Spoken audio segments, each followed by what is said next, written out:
Hello folks, Chris in Arena Recording Studio with another follow-up lesson to the one that I popped on for you last week about learning the notes of the fretboard. As I touched on last week, I did say that we all tend to just learn the E, A, D, G, B, E notes, and we neglect these. We tend to just play box shapes or patterns. So if you remember, and I'll put a link to that video up there or down there, you know how that works, it's around somewhere. And we just focused purely on finding the A note all the way across the fretboard. So today, the obvious thing that we're going to do is we're going to start with the B note.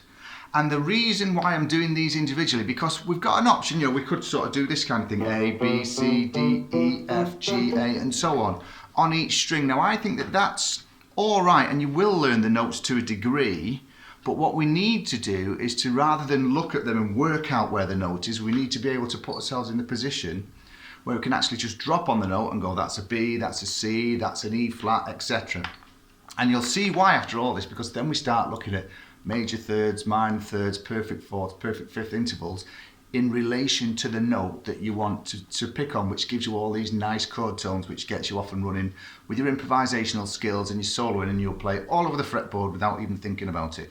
So it can be a little bit of a tedious journey, this, but trust me, understanding all this fretboard is the key to it. You know, there's so many people out there that say that they're musicians, but they literally just know 6 notes on the guitar and then play a lot of box shapes. And there's nothing wrong with that. You know, some people have probably gone on and made a lot of money doing that.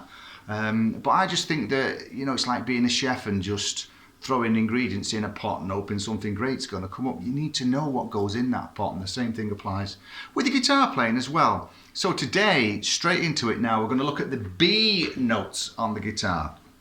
And then you've hopefully spent a week working on the A's, finding all the A's and just dropping on them as and when you want. So like I say, today we're going to look at the B's. So if we start on the 6th string, we've got the 7th fret, okay? Then we've got fret 19.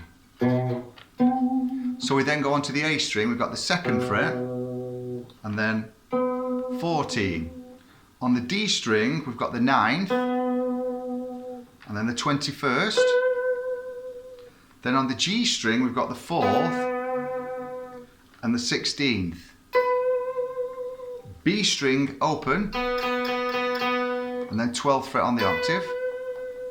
And then on the 1st string, we have the same as on the 6th string, which is going to be the 7th fret and the 19th. So again, what you need to do with this, and obviously this lesson isn't going to be as long, because you just need to start to realise that once you know where all the A's are, you can then go A, B, B, A, B, B, A on certain strings. So you'll start to notice where these are regularly. Then, of course, next week we'll have the C's, the D's, the E's, the F's, the G's, and then we'll start with the sharps and the flats in there and all those kind of enharmonic notes, and we'll see what that does. So my advice to you now is to spend probably the course of a week, and I'll put the next one in, like I say, next week, where you actually just focus on adding the B notes, learning where they all are, like I've just shown you, and then, once you're familiar with those, go back to the A's and pick a certain A out, say, right, 1st string, I want an A note, and you can just... And then you can go, right, 2nd string, I want a B. And find that, and then you'll start to apply these and get these sucked into the fingers, and your brain will absorb them, and you'll kind of be in a good place where you'll start to figure out where they are on the fretboard without having to go A, B, C, D, E, F, G, you know, counting up the strings, that kind of way. Persevere with it, it will work. So again, next week I'll be with you doing the C's. Any questions, just pop them below, because if you stick with this each week, you'll see how this all comes together, really. It's probably going to be a nice little easy routine for you on your guitar practice every week. Just spend 5 minutes after each time you practice each day and see whether you can absorb these into the fingers.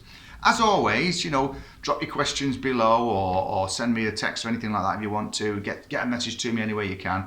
And if I know the answer, I'll send it across and I'll answer it for you. If I don't, then Google it. All right. But it's not always right. And then, as always, I like to say, stay safe, stay well, and keep on rocking in the free world.